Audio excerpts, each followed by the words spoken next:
Hi there, Zamario. Thank you very much for watching. Now, I'm going to be doing a collaboration video with Bossman103 about TNA.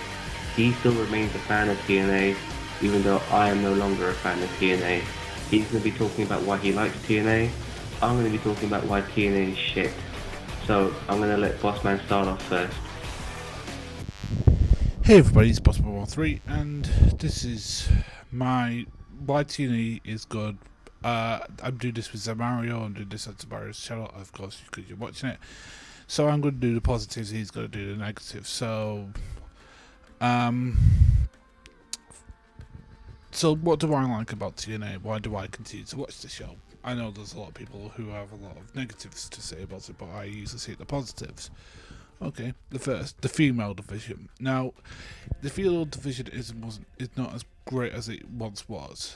I will be first to admit that when they had Awesome Karen, Gail Kim, ODB, Charity Books, etc. But I'm hoping that they'll get back to that as they've just brought Tracy Brooks back. They still have the Beautiful People, who I think are great as a heel group. I actually think they're pretty good as a face group, because they're getting over the pretty looks are part of the thing that gets them over.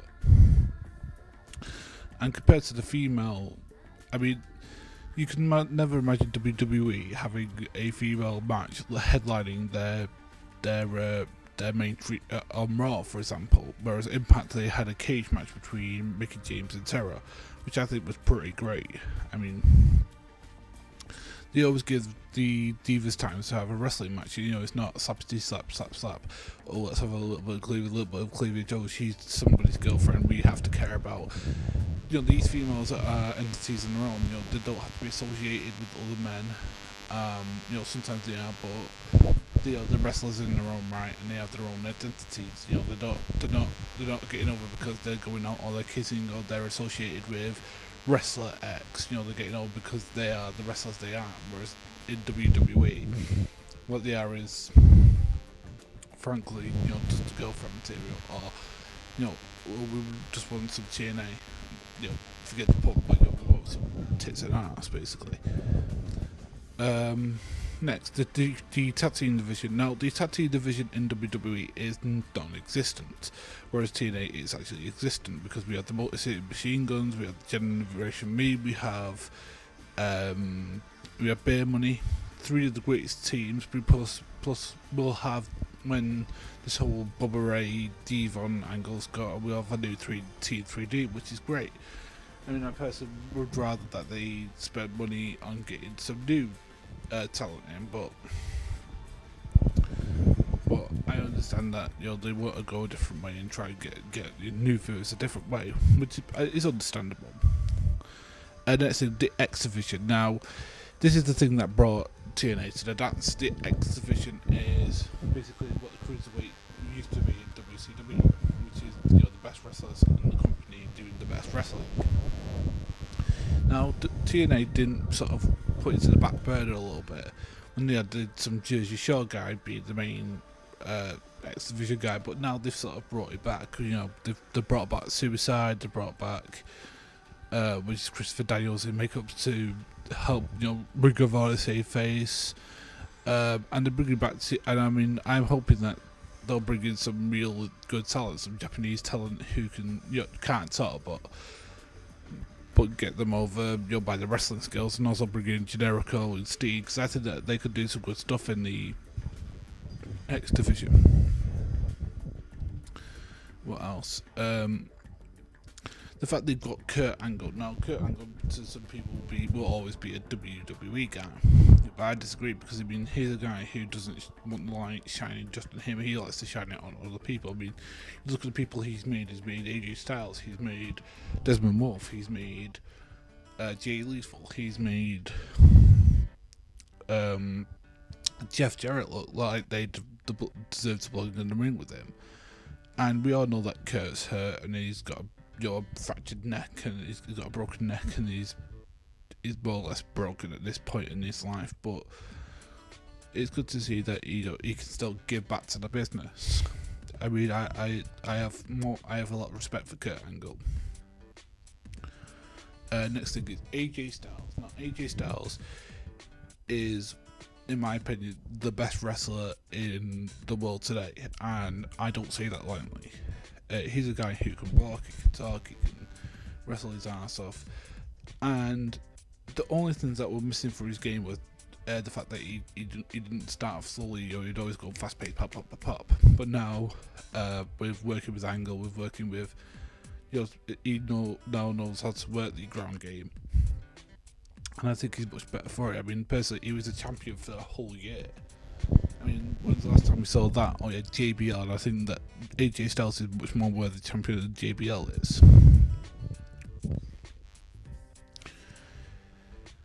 Now we see we see AJ Styles basically.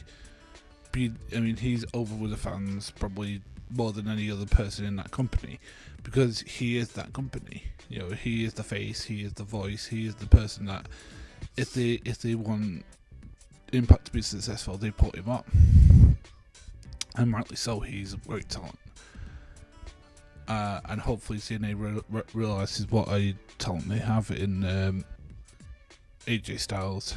Who else? Samoa Joe. Now Samoa Joe has gone off a bit at the boil because they've got him in working in a angle with the Pope. Now, this is to get both talents over, because you got to remember that Joe's a disposal machine. He's hardcore as hell, whereas the Pope is much more braggadocious, talks, but he's also a very good wrestler, and I think it's to get those good talents in the ring together. Now, I know a lot of people don't really care about the Pope, but those are the reasons I love TNA. Over to you, Zamario. Okay, so you heard what Bossman103 had to say, and that's my turn. So basically, after the demise of WCW and ECW, the WWE basically had cornered the mainstream pro wrestling market. There were, and there still is, indie wrestling scenes, but they don't have the budget of the WWE, and they'll never be a blimp on the WWE's radar. Now, I did start hearing about a new wrestling organization almost 10 years ago called TNA. And when I first started watching TNA, they didn't find their feet. But by 2005, those years, couple of years after that as well, were like the best years of TNA and the years we remember so fondly. I mean, TNA did have some ex-WWE wrestlers back then, but most of their roster were guys who actually made a name for themselves within TNA. TNA also tried to be different. They had the six-sided ring, they brought that in, and they also had wrestling moves and matches you would never see on the E, and the X division, which actually eclipsed the heavyweight division, because the X division wrestlers were far more superior, far more better wrestlers and athletes overall. So when you look at TNA now, it's in stark contrast to the alternative we actually recognized it for.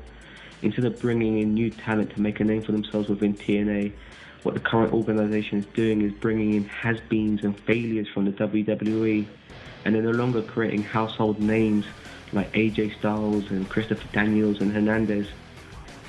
When Hogan and Bischoff came in, I was actually optimistic at first, but I shouldn't have been, because you just have to watch the recent shows to realize that Hogan and Bischoff have just ruined TNA to a degree that even the excellent female division is no longer what it once was. I mean, actually, who in their right mind would have thought these two fucking failures could bring anything new to this company? I mean, hindsight's a beautiful thing in that regard. All these guys did was just bring in more failures, more has-beens, people also from the WCW, Hogan's entourage, for fuck's sake, like the Nasty Boys. It was just ridiculous, and I kind of felt this from the first time I saw Hogan come on TNA. The innovative matches are now gone.